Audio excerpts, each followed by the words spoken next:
بسم الله الرحمن الرحيم أفحسبتم أنما خلقناكم عبثا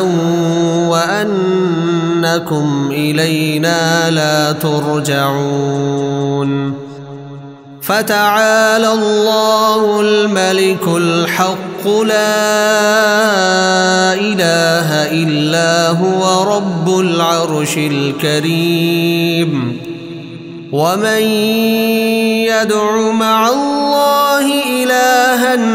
آخر لا برهان له به فإنما حسابه عند ربه إنه لا يفلح الكافرون وقل رب اغفر وارحم وأنت خير الراحمين